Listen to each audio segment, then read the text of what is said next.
बिस्मिल्लाहिर्रहमानिर्रहीम, अस्सलाम वालेकुम। प्रोग्राम मुकाबले के साथ मैं हूं सरवत वलीम। रऊफ क्लास्टा, आमिर मतीन साहब हमारे साथ मौजूद हैं।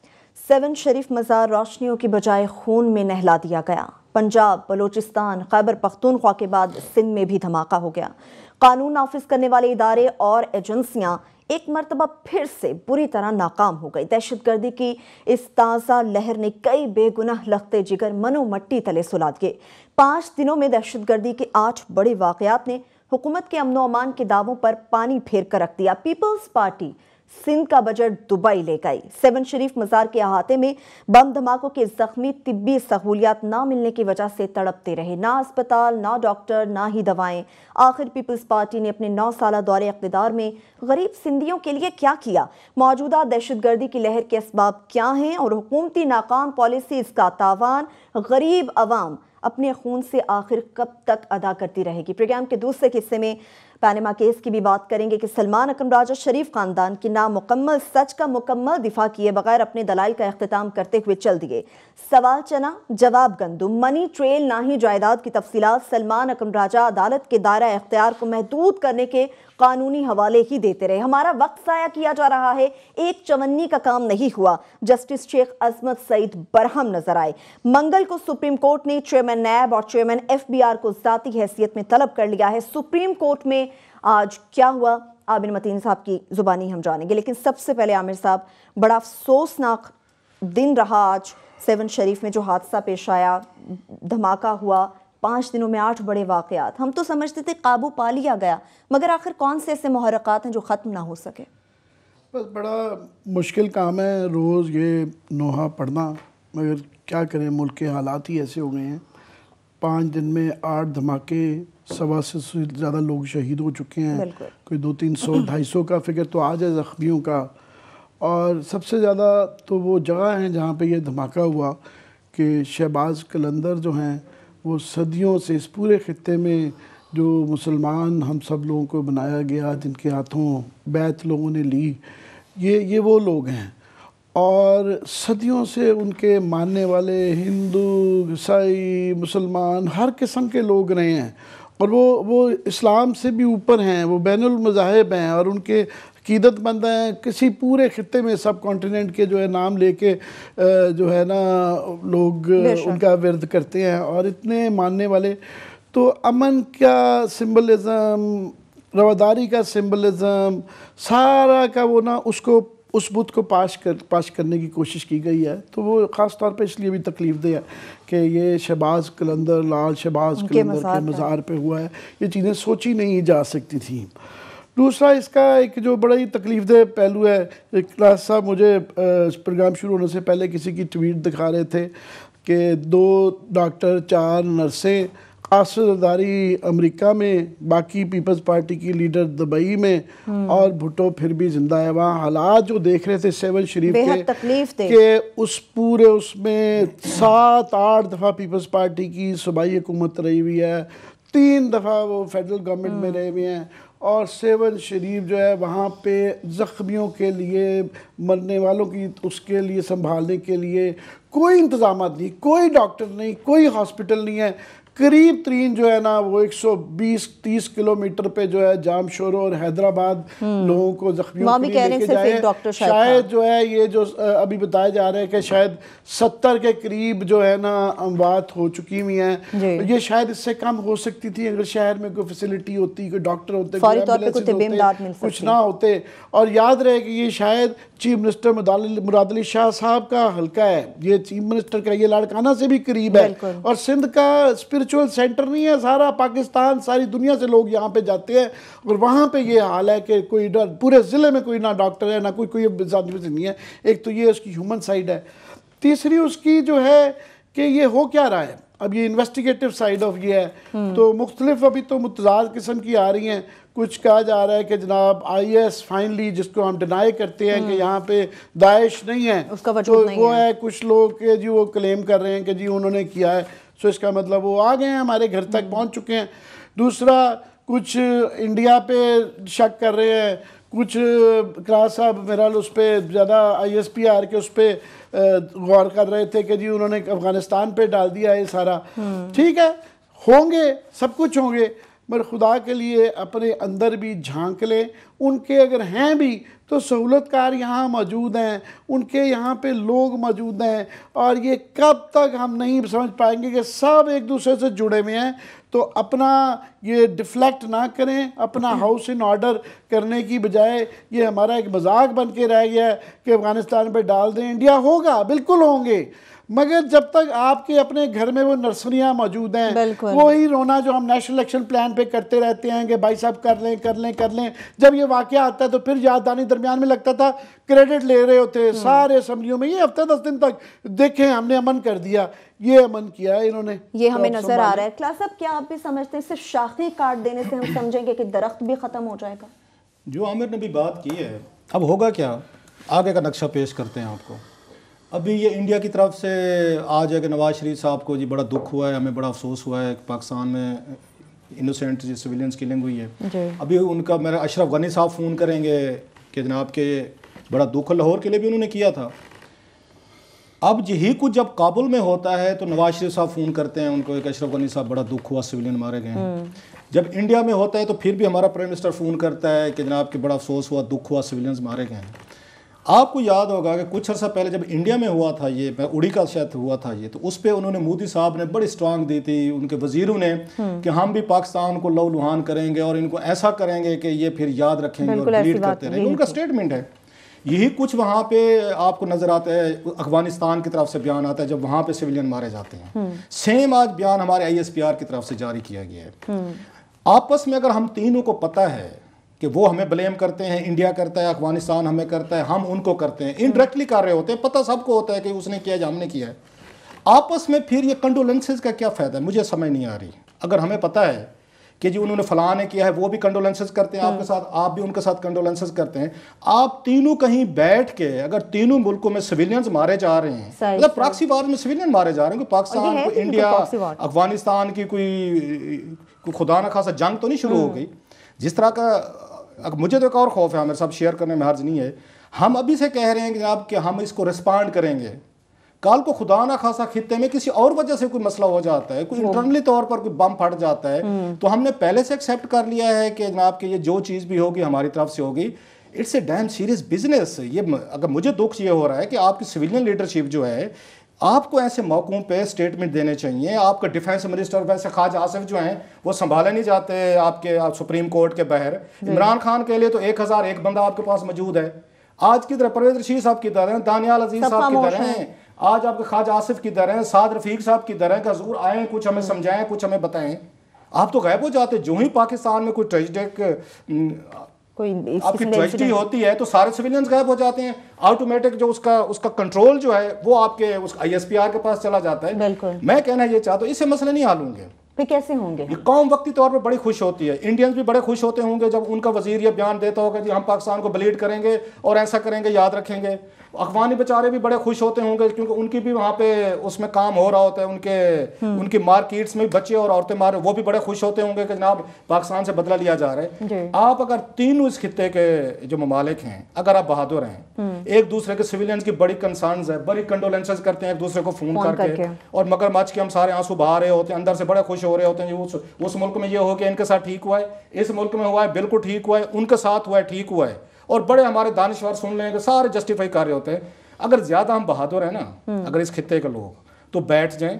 जो आपके इश्यूज है इतने बड़े इश्यूज नहीं हैं कि जो उसे यूरोप ने हल नहीं किए, दुनिया ने नहीं किए। कश्मीर पे हमारे अपना स्टैंड है, इंडियंस का है, इसमें कुछ पावर्स को डाला जा सकता है, इवन चाइनीज को डाला जा सकता है, ईरानियंस की आप सपोर्ट ले सकते हैं, बैठ के मसले हल हो सकते हैं, इवन अफगानिस्तान के साथ किया जा सकता है। ये सोल्यूशन नहीं है बहरहाल कि इंडियन हमें ये कहे जी हम आपको रिस्पॉन्ड करेंगे, आपके सिविलियंस मारेंगे और मारे जाते हैं। और आज हमने भी हमारी तरफ से ये बयान चला जाएगी कि हम रिस्पॉन्ड करेंगे और कोई रियायत नहीं बदली जाएगी। मेरा ख्याल है बेहतर ये होगा। ये कोई बहादुरी भाई, सिविलियन मारना दुनिया में ये प्रॉक्सीज के जरिए आसान तरीन काम है। जंगे हम लड़ नहीं सकते इंडिया पाकिस्तान जी, क्यों? रीजन दोनों न्यूक्लियर मुल्क हैं। उसका हल ये निकाल लिया गया है कि प्रॉक्सीज करो।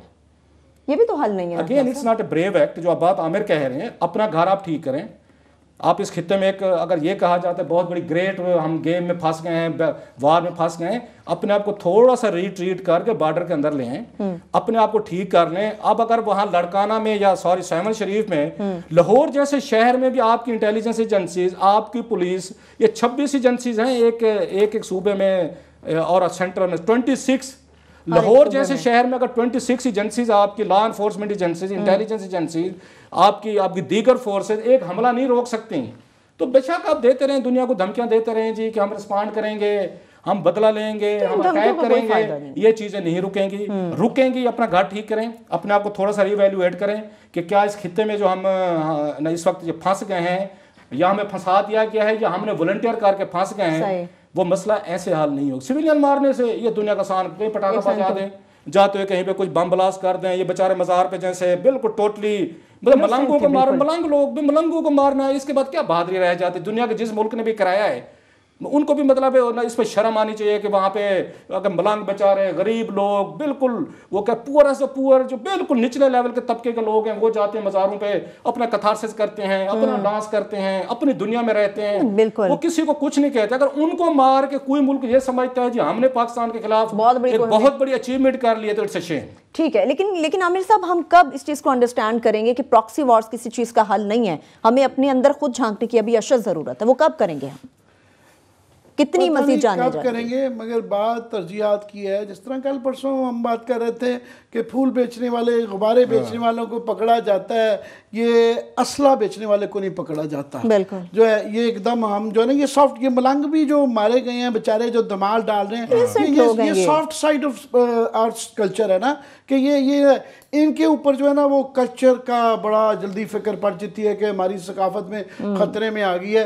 ये जब चोरी करते हैं, जिस मुल्क में मस्जिदों को, लोटों को चेन लगाई होती है, लोग नमाजियों की जूतियां चोरी कर लेते हैं, या दूध पे पता नहीं क्या क्या मिला के पिला रहे हैं, मिर्चों में गधे खिलाए जा रहे हैं, उस वक्त तहजीब सकाफत खतरे में नहीं आता। कोई नहीं उठता। ये फूल बेचने वाले या ये धमाल डेलने वाले ये करें तो सकाफत खतरे में आ जाती है।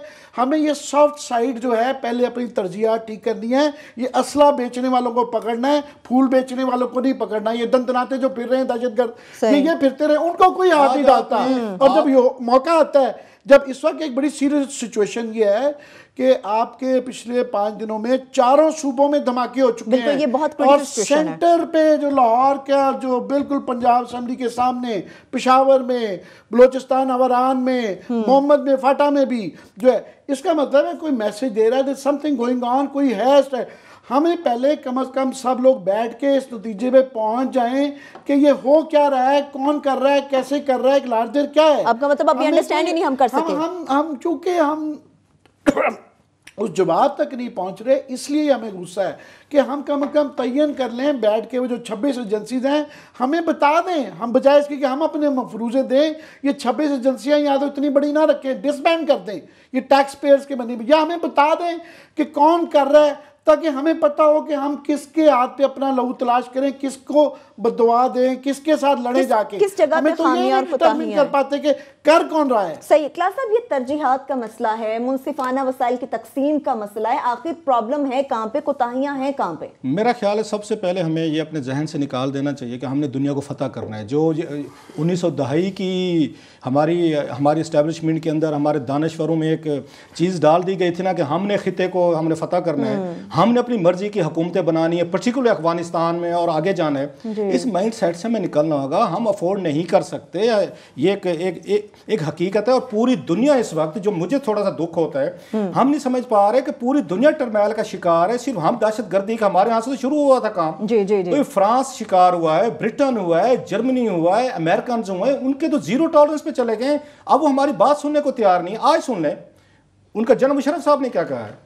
उन्होंने ये कहा है कि अगर हमारी स्टैब्लिशमेंट ने कोई थोड़ा सा वाइड फैसला किया है, हमारी आर्मी ने, हमारी दीगर इदारों ने बैठ के पाकिस्तान पे दबाव बढ़ा है, हाफिज सईद को अगर उन्हें डिटेन किया, और साफ डिटेंशन है, सबको पता है, घर पे बैठे हुए हैं, उनको कोई वो तो नहीं किया। आज उनका बयान आ गया कि पाकिस्तानी जो हमारे पॉलिसी मेकर्स हैं बड़े कंफ्यूज हैं, इन्होंने हाफिज साहब को क्यों इन्होंने डिटेन कर लिया।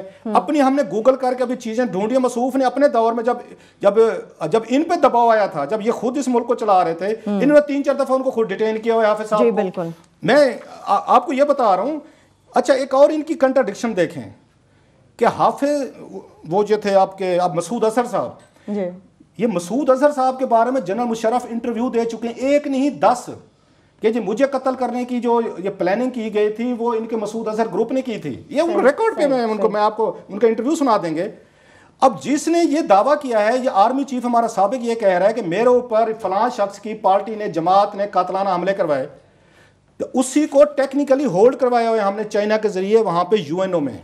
अब ये पॉलिसी मेरे जहन में समझ नहीं आ रही कि एक एक्स आर्मी चीफ ये कहता है $10 मिलियन लिए हैं ना उन्होंने सऊदी अरेबिया से, वो कह रहे मेरा प्राइवेट अफेयर था। बिल्कुल, वो इस चीज को प्राइवेट कह रहे हैं।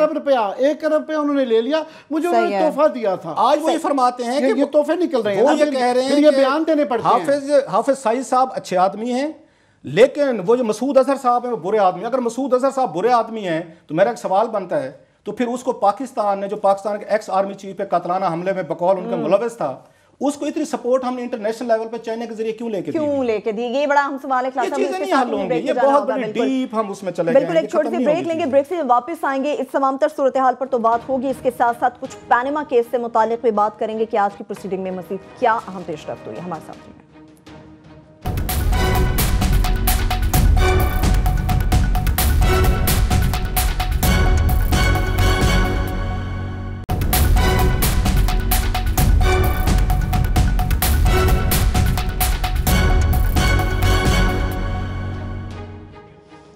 ब्रेक के बाद एक बार फिर से प्रोग्राम में हम आपको खुशामदीद कहेंगे। 7 शरीफ मज़ार पर होने वाले धमाके से मुतालिक बात करें। क्लासे साहब, एक जो सबसे बड़ा सवालिया निशान और जो एक तकलीफ दे अमर ये था कि शायद ज़ख्मियों, बहुत सारे ज़ख्मियों की जानें बचाई जा सकती, तिब्बी इमदाद दी जा सकती, लेकिन पीपल्स पार्टी ने 9 साल गुजार दिए हुकूमत में। क्या किया इन्होंने?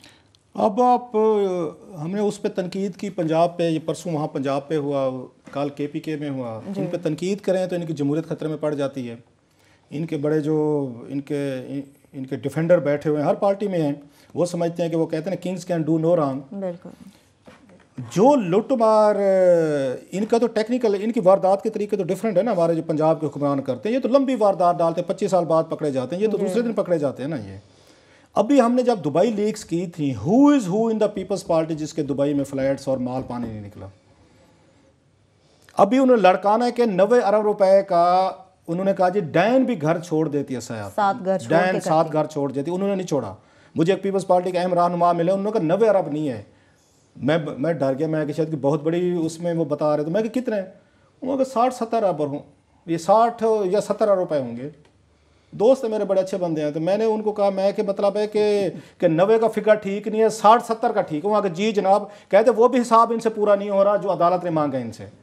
अभी हम कराची से, मैं और आमिर मतीन गए थे पिछले महीने। इतनी पैथेटिक मेरा ख्याल है सिटी, जो दुनिया का सबसे खूबसूरत शहर हो, जब पोर्ट सिटी था जहाँ से हम बिलियंस ऑफ डॉलर हम कमा सकते थे सही न चीज़ों से। इतना गंदा शहर मैंने ज़िंदगी में नहीं देखा होगा। जो इंतकाम उन्होंने यहाँ पे लिया, कराची के शहरों से लिया है और इसके बाद इंटीरियर सिंध से लिया है। कोई भाई आपके पास, और आपको पता है इन्होंने NFC में से कितने पैसे लिए हैं? कितने लिए इन्होंने? ये हर साल यहाँ पे 400 से 500 अरब रुपया इनको NFC का मिलता है। लोकल रिसोर्सेज छोड़ दें, हर साल आपने वहाँ पे अपने एक डिस्ट्रिक्ट को भी ये उसमें से NFC में से, PFC में से, प्रोविंशियल फाइनेंस कमीशन में से ये 1-1 अरब रुपया भी हर ये डिस्ट्रिक्ट को देना शुरू कर देते। आपके डिस्ट्रिक्ट आज आपके मॉडर्न हो चुके होते। अभी वो उनकी खबरें आ रही थी, वो इसे कंफर्म नहीं है, मैं नाम नहीं ले रहा, कि एक इनके साबिक वफाकी वजीर के जो MNA भी हैं, उनकी बेटी की शादी की खबरें आ रही है थाईलैंड में की गई हैं। ये थाईलैंड में शादी जो पिक्चर्स हैं, अब तक मैं नाम इसलिए नहीं ले रहा कि अभी तक उसका कंफर्म नहीं है। फंड उस तरफ जाते हैं ना। फिर अब आप देखें पैसा कितना इन लोगों के पास। दुबई में देखें, जो उन जरदारी साहब ने महल खरीदा है 2006-07 में, मैंने बेनज़ीर भुट्टो साहब का इंटरव्यू पढ़ा था उस वक्त, उस संडे टाइम्स में छपा था 2007 या अगस्त में, कापी पड़ी होगी मेरे घर। तो उसने इंटरव्यूअर ने पूछा, जो खतून बैठी थी वो गई थी संडे टाइम के पूछने की, उसने कहा ये महल आपने कितने में खरीदा है? 2007 की बात बता रहा हूँ, अगस्त। उन्होंने कहा 22 मिलियन इसका खरीदा है हमने। ये इसका ये दिरहम है उनका, मेरा ख्याल करेंसी जो दिरहम का खरीदा है, उस 22 मिलियन दिरहम, 30 रुपए का दिरहम है, 30 रुपए का आज उसका दिरहम है। आप लोग अरबपति बन गए हैं, फिर कहते हैं हमने कुर्बानियां दी हैं। मतलब कुर्बानियों का मकसद ये होता है कि आप अपनी लीडरशिप को कत्ल कराते जाएं और कहते हैं हम कुर्बानियां दे रहे हैं। वैसे आज कह रहे हैं सरदार साहब आ रहे हैं कराची। न जरदारी साहब क्या कर लेंगे आके, न मुझे समझा। उसके बाद न लड़काना का फंड वापस आ जब तक जाएगा। 100 लोग सिर्फ एक्स्ट्रा इसलिए मर गए हैं कि वहाँ पे सड़कें नहीं है, हॉस्पिटल नहीं है, एम्बुलेंसेज नहीं है। अच्छा, पहली दफा नहीं हुआ, आपको याद होगा वहां पे लड़काने के करीब वहां पे बच्चे मारे गए थे बेचारे, एक बस एक्सीडेंट में 32 बच्चे मारे गए थे सर। उनको ट्रांसपोर्ट किया गया था, कराची किया गया था। ये पीपल्स पार्टी के लिए सबसे बड़ी शर्म की बात है कि 9 सालों बाद इनके डिस्ट्रिक्ट लेवल पे इतनी फैसिलिटीज नहीं है कि लोगों को वहां से उठा के कराची लाना पड़े, उनको एम्बुलेंसेज पे लाना पड़े। 35 साल में 25 साल बन जाते हैं जो ये रहे हैं, 9 साल चलो हम ना, निकाल 25 देते हैं। साल 25 साल 35 साल में से ये हुक्मरान रहे हैं सिंध के। आमिर पहले ये रोते थे कि जब हमारे साथ जुल्म हुआ, हमें इन्होंने टाइम पूरा नहीं करने दिया, हमें दरमियान में इन्होंने डिसमिस कर दिया, हमारे खिलाफ फौज ने कंस्पिरेसी की, हमारे खिलाफ इंटेलिजेंस एजेंसीज ने की, हमें इलेक्शन हराए गए, हमें रिग्ड किया गया, हमारे साथ जुल्म हुआ। ये जुल्म की दास्तान बिकते रही हैं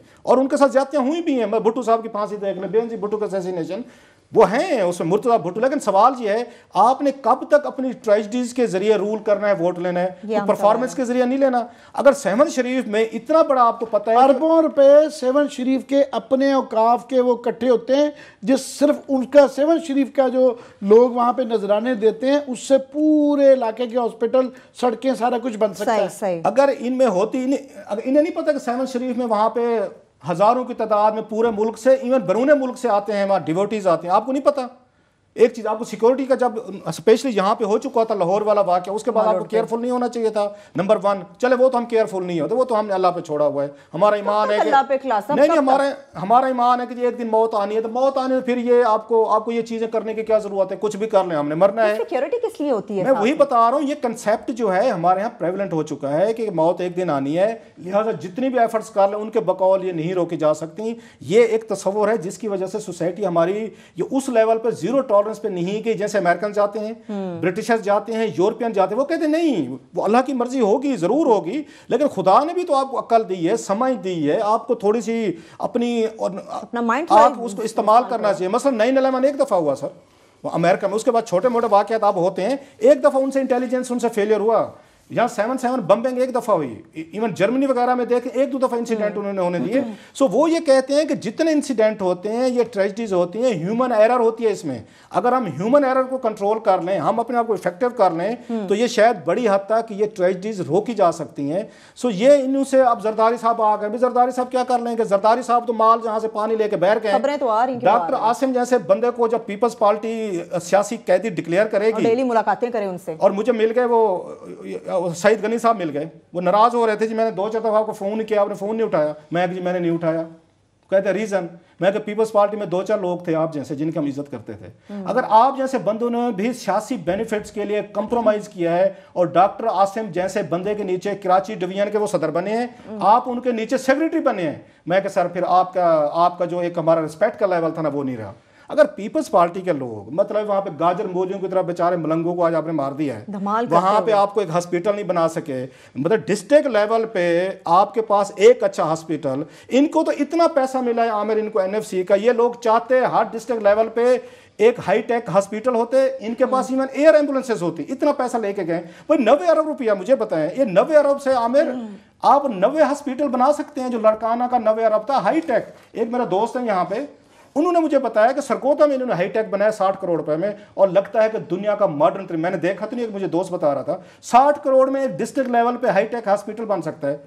आपने अगर वही लड़काना वाला 90 अरब रुपया लगा लेते, और ये 2-4 दिन की बात है हमारे, फिर कोई ट्रेजेडी होगी, फिर कोई मामला होगा, वही जरदारी साहब अफसोसनाक बयान देंगे, वही सारे कि हम बात करेंगे, वो कहते हैं जो सिंधियों के साथ आप जाति करते हैं। आपको मजे की बात एक और बताऊं, ये सिंध के मीडिया का काम था ना, वो फाइट करता, हम बैठ के कर रहे हैं, वो हमसे पूछ सकते हैं आपको क्या तकलीफ है, सिंधी मार रहे हैं, हमारा पैसा है, हमारा एनएफसी है, आप इस्लामाबाद हो, आपको क्या तकलीफ है? ये कहते हैं हमें बात दफा। मैं इसीलिए सलाम करता हूं, भूल जाते हैं हम पाकिस्तानी हैं भाई। मुझे पता है दोबारा इलेक्ट करेंगे, मुझे सिंधी पता है। जर्नलिस्ट बात दफा दोस्त क्या कहते हैं, वो कहते हैं जब इनसे पूछते हैं ना कि आप इतना पैसा लूट के जो लेके जा रहे हैं, जो हम इनकी स्टोरीज लाते हैं, वो इनको ये कहानी बेच के इनका सिंधी फ्यूडल बैठा हुआ है जो इनके सारे पीपल्स पार्टी पे कब्जा करके, वो कहते हैं नहीं हम पंजाब को लूट रहे हैं। ये आपको पश्तून भी ये समझते हैं मादरत के साथ, इवन बलोच सरदार भी अपने आप को ये जवाब दे रहे होते हैं कि हम पंजाब को लूट रहे हैं। मैं कि हजूर वो पंजाब को नहीं लूट रहे, आपको एनएफसी मिलता है, अपना शेयर मिलता है नेशनल फाइनेंस कमीशन से, पंजाब अपना शेयर ले जाता है, केपीके बलोचिस्तान सिंध अपना, ये आपका पैसा है, आपका पैसा ही वो लूट रहे हैं, ये कोई पंजाब को नहीं लूट रहे। आप बड़े खुश हैं कि जरदारी ने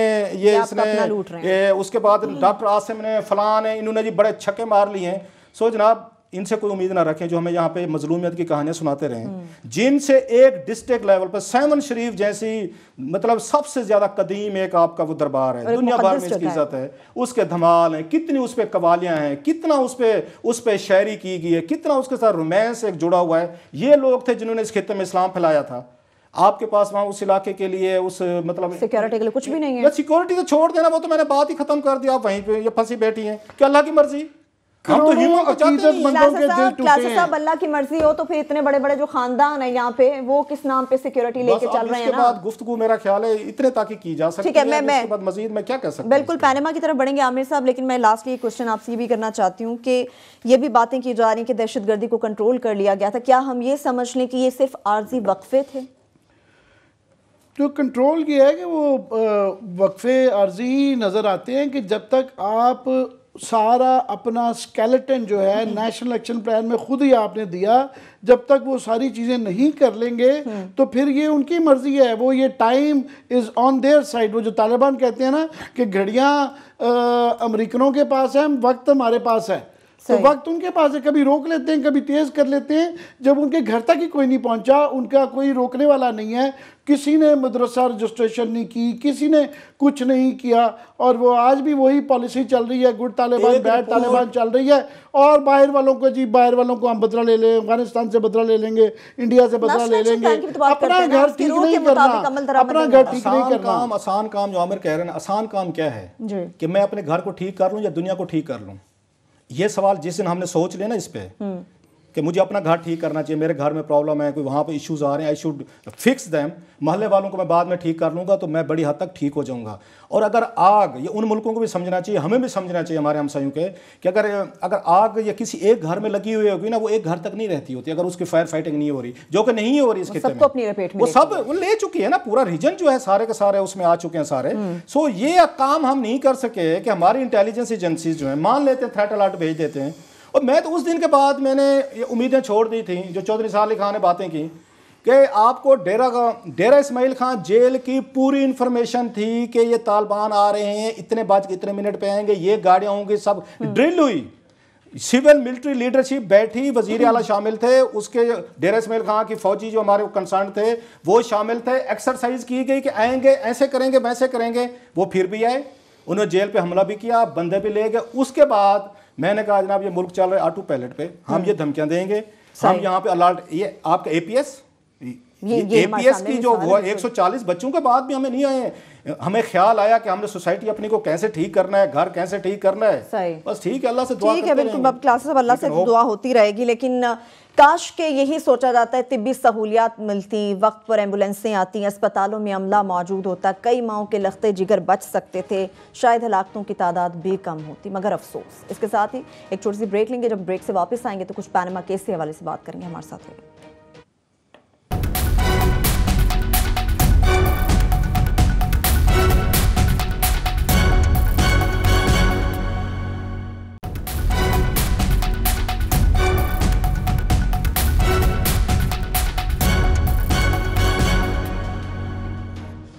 ब्रेक के बाद एक बार फिर से प्रोग्राम में हम आपको खुश आमदेद कहेंगे। कोशिश तो यही थी आमिर साहब कि इसी मौजू को कंटिन्यू रखते हैं, मगर पैनामा जैसा अहम केस है उसे भी पसे पुश नहीं डाल सकते। आज आप सुप्रीम कोर्ट में मौजूद थे, आज की हियरिंग में क्या हुआ?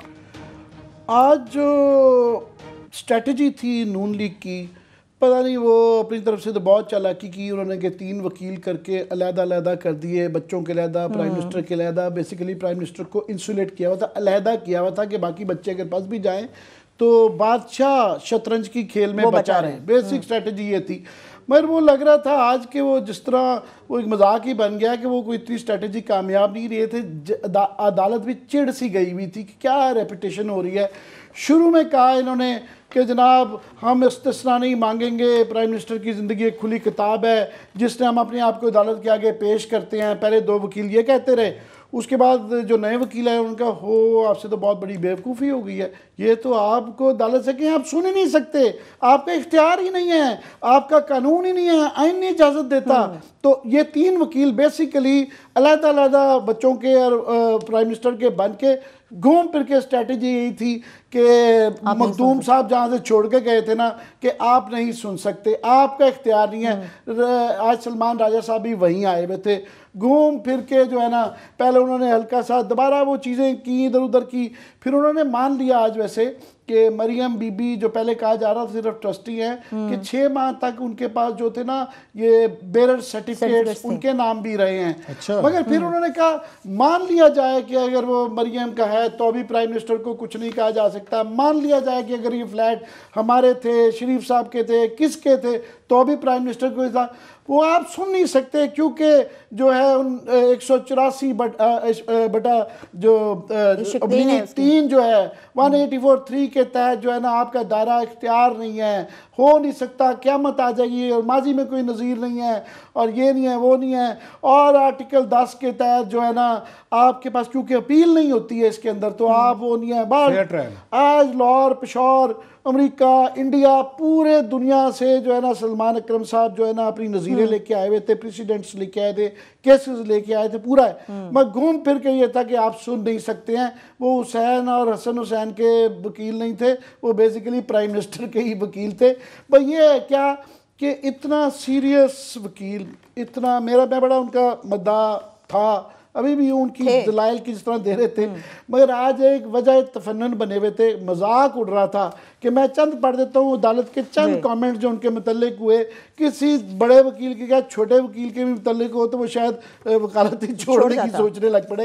ये कहा अदालत ने, ये बात हजम करना मुश्किल है कि इतनी कीमती जायदादें लेने वाला उसका कोई रिकॉर्ड ही ना रखे। अरबों रुपए की जायदादें हैं और 2 आने की रसीद नहीं है आपके पास। जस्टिस एजाज अफजल, ना दुबई ना ही कतर में कारोबार की दस्तावेज है, ना ही जायदाद से मुतल्लिक फंड्स की वजाहत इत्मीनान बख्श है। जस्टिस एजाज अफजल, दादा दुनिया में नहीं, ये सुने ज़रा, ये अब अदालत ये कह रही है, दादा दुनिया में नहीं, बच्चे कमा नहीं रहे, कुलसूम नवाज घरेलू खातून है, हाउस वाइफ है, ऐसे में सिर्फ एक ही शख्स बच जाता है यानी कि प्राइम मिनिस्टर। ये खुदा साहब का रिमार्क था। फिर फाइनली अजमत सईद साहब ने कहा अदालत का वक्त ज़ाया किया जा रहा है, अब तक एक चुबन्नी का काम नहीं हुआ और वही repeat arguments again and again करा रहे हैं। इसके बावजूद भी अदालत ने आखिर में वर्चुअली कह दिया है कि जनाब डोर्स आर ओपन और बार बार के ईमानदारी का केस है, यानी 62-63 का केस है जिसके अंदर हम खुद तयन करेंगे कि हमारा दायरा इख्तियार ये नहीं है जो पहले दिन से कह रहे थे, आज भी उनका है। जो सबसे ख़तरनाक चीज़ आज हो गई है नून लीग के लिए मैं समझता हूँ वो ये है कि जो डर रहे थे ना पेंडोराज बॉक्स आज खुल गया है।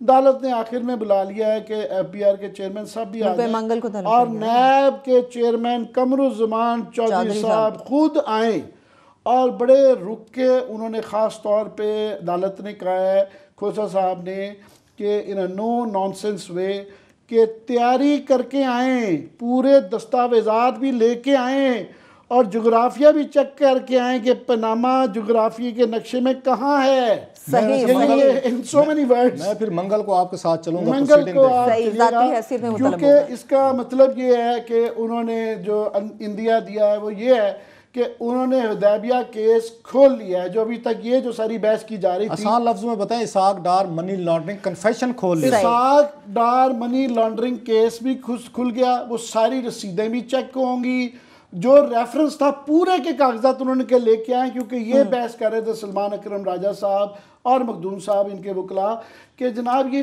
ट्रायल नहीं हो सकता, तफ्तीश नहीं सुप्रीम कोर्ट कर सकती क्योंकि एपिलेट है और जुरिस्डिक्शन वो सारी अपनी जो लीगलीज जिसे कहते हैं ना अपनी कानूनदानी, उन्होंने कहा जनाब ये सारा वो एक रेफरेंस तैयार है, जाहिर है वो पूरे उस पर काम हो चुका हुआ है, वो उन्होंने मंगवा के खोल लिया है। तो हुदैबिया केस पूरा का पूरा रिकॉर्ड जो है ना वो आ जाएगा।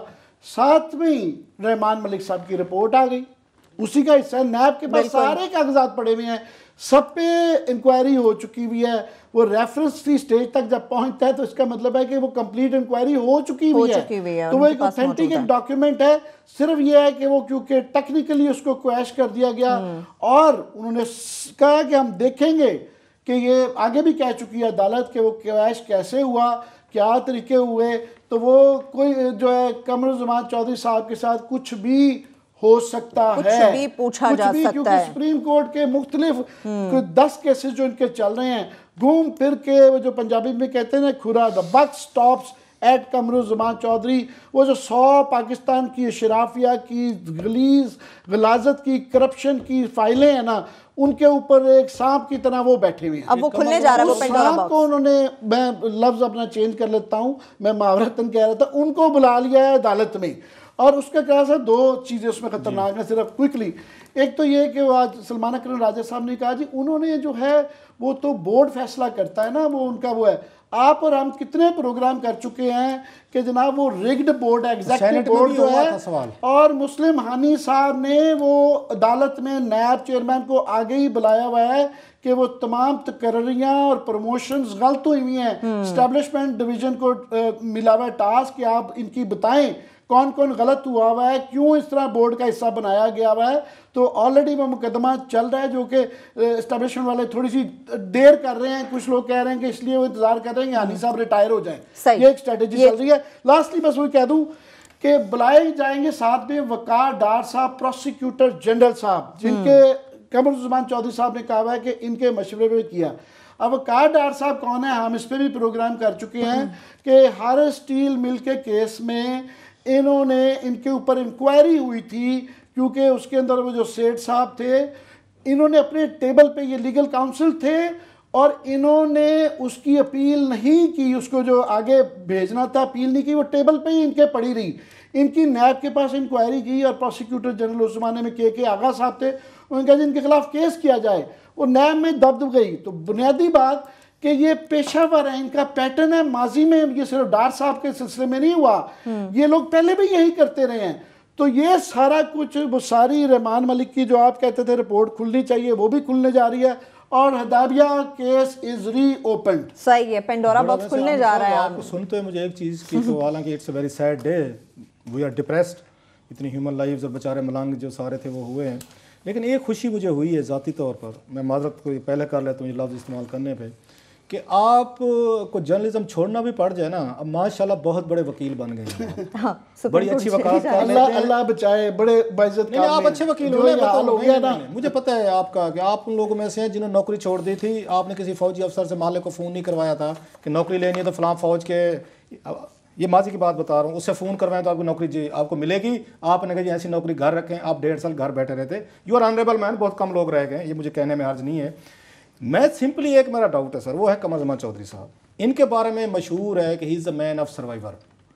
इनसे बेहतर सर्वाइविंग के टिप्स, वारदातें कोई नहीं कर सकता। अभी भी मुझे डाउट है, आपने तो ख्वाहिश को खबर बना दिया ना कि आप फंस गए हैं, अब कुकड़ी में जान आ गई है, ऊंट पहाड़ नीचे आ गया है, खुलने जा रहा है। ये अभी भी कोई ना कोई करतब करेंगे। इनके लिए सबसे बेहतर पता है क्या करतब रहा है माजी का, कि छुट्टी ले लो। अभी भी है, कल का दिन है। अदालत ने पूछा मुमकिन हो सकेगा मुल्क में है ना, उन्होंने कहा जी बिल्कुल मुल्क में है, उनको आए फिर तो आज तक थे ना मुल्क में, कल बाहर भी जा सकते, पहले भी होता रहा उनके साथ, और जब मामला सेटल हो जाते वापस आ जाते हैं। एक और मैं थोड़ा सा ना उनको एक मुफ्त मशवरा देना चाहता हूँ मियाँ साहब को इस केस को हैंडल करने का। जैसे पीपल्स पार्टी ने किया था ना, बाद चीज़ों में वो क्रुक हैं, पीपल्स पार्टी वाले ज़्यादा क्रुक हैं, बाद में ये वारदात बड़ी अच्छी डाल लेते हैं। इन दोनों को ना एक दूसरे से फ़ायदा उठाना चाहिए। एक क्रुक बहुत हैं, दूसरे वारदातें बड़े हैं। उन्होंने क्या किया था, उन्होंने लंदन से एक जेम्स बॉन्ड हायर किया था। उस जेम्स बॉन्ड का नाम था वाजिद शमसुल हसन। उस जेम्स बॉन्ड को जरदारी साहब ने भेजा था जनीवा। वो हैट पहन के, वो सुगार लगा के, वो उन्होंने जनीवा में जितने करप्शन के बक्सेस से चोरी करा लिए थे। ये मेरा ख्याल है ये किराए पे हासिल करें उसी जेम्स बॉन्ड को, वाजिद शमसुल हसन। किराए पे लेने में क्या है, तो यू हैव टू पे फॉर द सर्विसेज। उनको दें, वो हैट पहन के आए। नैब के जितने ये डॉक्यूमेंट जहाँ पे ये हुदैबिया पड़ा हुआ है, यहाँ पे इसाक डार साहब के कन्फेशन स्टेटमेंट पड़े हुए हैं, जनरल अमजद के वो उस मनी लॉन्ड्रिंग वाले पड़े हुए हैं, फरूक आदम के डॉक्यूमेंट्स पड़े हुए हैं, माजी के जनाब मुशर्रफ दौर के, उन बक्सेस को ये चोरी करवा लें। और जैसे इन्होंने जरदारी को जो मूड है ना, अगर ये चोरी हुए तो मैं फाइनली कह रहा हूँ आपको, ये वो जमाने के, ये वो अदालत नहीं है, ये वो वक्त नहीं है, और ये मूड बड़ा है। बिल्कुल मूड बड़ा है, ना ये वो वक्त है और ना ये इस किस्म की ख्वाहिशें जो पूरी हो जाएंगी। इसके साथ ही प्रोग्राम अपने इख्तिताम को पहुंचता है। अपना बहुत सा ख्याल रखिए, खुदा हाफिज।